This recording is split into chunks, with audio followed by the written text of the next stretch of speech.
मैं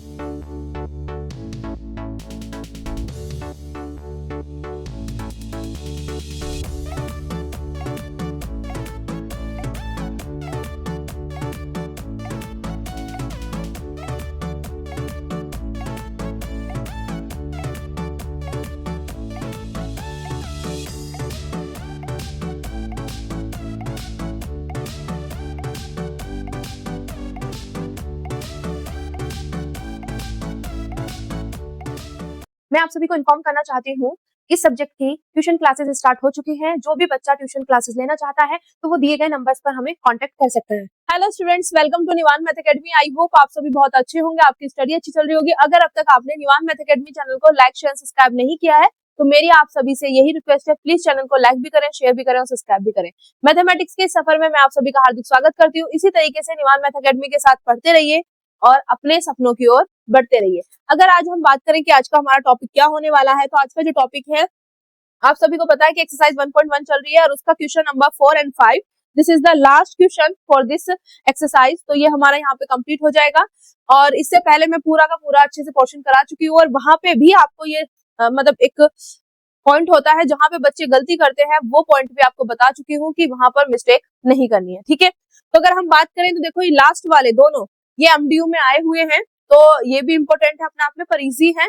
और जो टिपिकल था वो मैंने पहले ही करा दिया है और वो 2 बार हमारे एमडीयू के एग्जाम में आया हुआ है। तो अब हम स्टार्ट करते हैं। देखो ये भी ऑलरेडी मैंने पूरा का मतलब करा ही दिया था पूरा का पूरा, और रिकॉर्डिंग बंद होगी। ठीक है, वो तो चलो ठीक है, मैंने टाइम पे देख लिया, अदरवाइज पूरा लेक्चर हो जाता और रिकॉर्डिंग कुछ नहीं होती, मेरी मतलब मेहनत ही खराब जाती। तो ये मेहनत बच गई है ना। तो देखो क्वेश्चन नंबर सेकंड में सबसे पहला स्टेप देखो हमारा इस टाइप के क्वेश्चंस में यही होता है कि जो भी हमारे पास डिफरेंशियल इक्वेशन हमें दी गई है, क्या वो एग्जैक्ट फॉर्म में है कि नहीं है। तो मैंने देखा यहाँ पे ये मेरे पास गिवन डिफरेंशियल इक्वेशन है, तो यहाँ पे देखो dx dy, dx के साथ xy का फंक्शन, ठीक है, dy के साथ भी xy का फंक्शन। तो ये मेरे पास mdx प्लस के dy इक्वल टू 0, जहां m और n क्या है, xy के फंक्शन है, इस फॉर्म में हमें दिखाई दे रही है। कितना फंडा क्लियर हो गया। अब जब ये पोर्शन इस फॉर्म में है तो हम स्टेप नंबर सेकंड में क्या करते हैं, यहाँ से m और n की वैल्यू लिखते हैं। तो m की वैल्यू क्या होती है, dx के साथ वाली, n की वैल्यू क्या होती है, dy के साथ वाली। ये वाला मैंने पोर्शन यहाँ पे लिख दिया। अभी ये जो कटिंग कराया था, जब मैं सॉल्यूशन निकलवाती हूँ ना, n वाला है ना, तो उसकी वजह से करवाया था। इतना पोर्शन समझ आ गया। अब अगला जो थर्ड स्टेप है वो है हमारा ये चेक करना कि क्या given differential equation exact form में है कि नहीं है, मतलब गिवन डिफरेंशियल इक्वेशन एग्जैक्ट है कि नहीं है। तो उसके लिए हम क्या चेक करते हैं, del m upon del y और del n upon del x। अब y के रिस्पेक्ट में m को क्या करना है, पार्शियल डेरिवेटिव करना है। तो y के रिस्पेक्ट में करूँ तो x क्या होगा, एज ए कांस्टेंट की तरह ट्रीट होगा। यहाँ पे 1 का क्या हो जाएगा, कांस्टेंट का 0, और y स्क्वायर का क्या हो जाएगा 2y। तो देखो x बाहर, 1 का 0 और y स्क्वायर का 2y, क्योंकि y के रिस्पेक्ट में कर रहे हो। तो इसको अगर मैं यहाँ पे देखूं तो 2y आ जाएगा और 2xy इसका मेरे पास आंसर आ गया। क्लियर। सिमिलरली अब मुझे n का क्या करना है, x के रिस्पेक्ट में पार्शियल डेरिवेटिव। तो n का x के रिस्पेक्ट में करना, तो y as a constant treat होगा, तो ये बाहर 1 का 0 और x स्क्वायर का 2x, तो यहाँ पे मेरे पास आ गया। तो इसको भी सॉल्व करके 2xy दोनों की वैल्यू क्या है, सेम है, तो इसका मतलब दिस इक्वल टू दिस, और ये दिस इक्वल टू दिस है, तो इसका मतलब मेरे पास क्या है, नेसेसरी और सफिशिएंट कंडीशन की जो हमने थ्योरम की थी उसके बेस पे हम कह सकते हैं ये मेरे पास क्या बन गई, एग्जैक्ट डिफरेंशियल इक्वेशन। अब जैसे ही एग्जैक्ट डिफरेंशियल इक्वेशन ये बनी तो हम यहाँ से इसका फाइंड करेंगे सॉल्यूशन।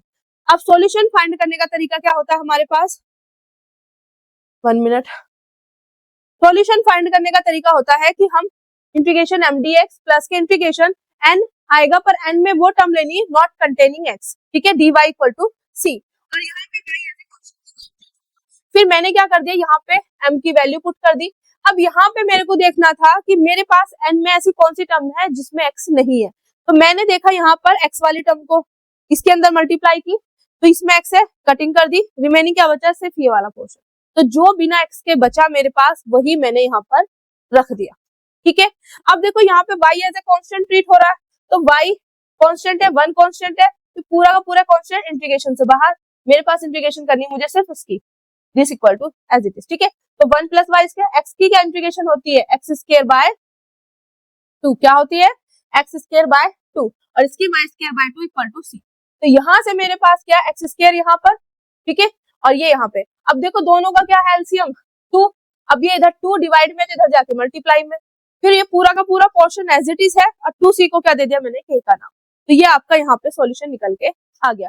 मैं आप सभी को इन्फॉर्म करना चाहती हूँ इस सब्जेक्ट की ट्यूशन क्लासेस स्टार्ट हो चुकी हैं। जो भी बच्चा ट्यूशन क्लासेस लेना चाहता है तो वो दिए गए नंबर्स पर हमें कांटेक्ट कर सकता है।